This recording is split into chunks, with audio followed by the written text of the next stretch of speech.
Hello and welcome to Plant Crafted Pantry. Today we are making strawberry jam.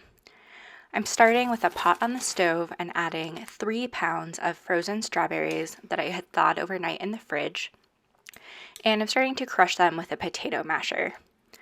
We'll keep mashing as they warm up and get softer.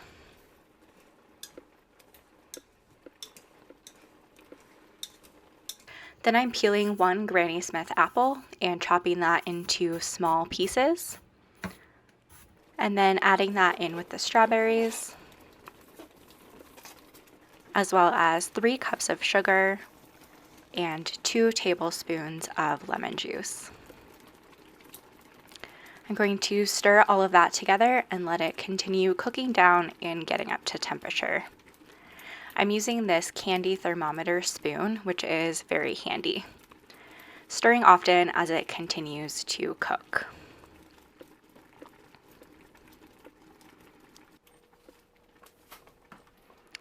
The apples didn't really break down, so I ended up going in with my immersion blender to try to break down as many of those chunks as possible. Next time, I think I will just blend the apples before adding them to the pot. Now, I was looking for a temperature of around 210 degrees for my altitude, but the thermometer never really got above around 203, and it was getting quite thick. So I decided to go ahead and test the consistency by putting a spoonful on a frozen plate.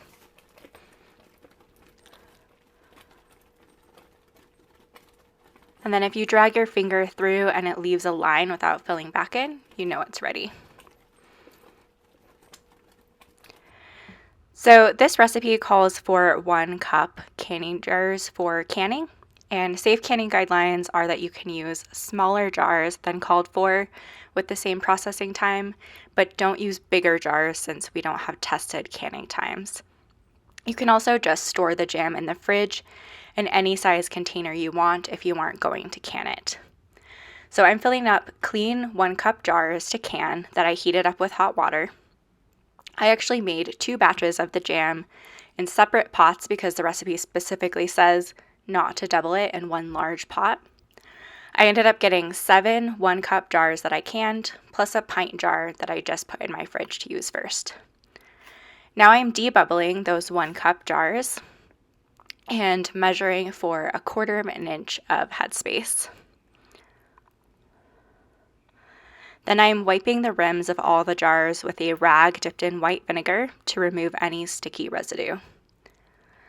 Then we'll put on the lids and screw on the rings to fingertip tight.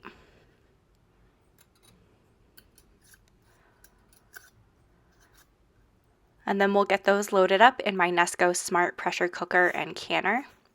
Here's the last jar.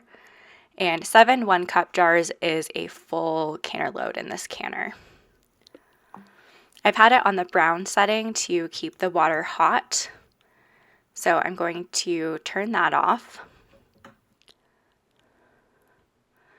And then we'll close the lid and turn the gauge to exhaust since we are water bath canning. So we'll push the WB steam button and set our canning time, which for my altitude is 20 minutes. And then we'll push start. So for water bath canning, the tracing lines will show up as it heats up, and then you have to pay attention to when the steam starts coming out in a steady stream, and then you push start again, and that will start the timer for you. So here's the end of the time.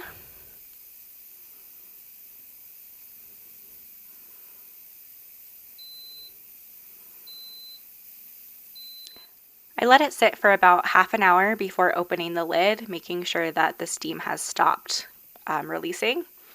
Then I generally just open it partially and set it back down to let some more of the steam release for a couple minutes before opening the lid fully. I let these sit here for a few more minutes with the lid open so that the temperature can reduce a little more gradually.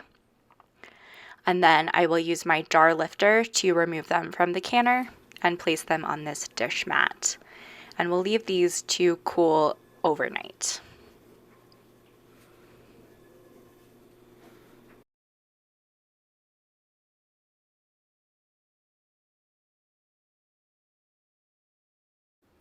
So this is the next morning, and I'm removing the rings and testing the seals. And then I'm going to give these jars a good wash. I forgot to add a splash of vinegar to the canner water, so they had some hard water residue on them and a little bit of stickiness from the jam. Now I'm just drying off the lids and then labeling them with a Sharpie.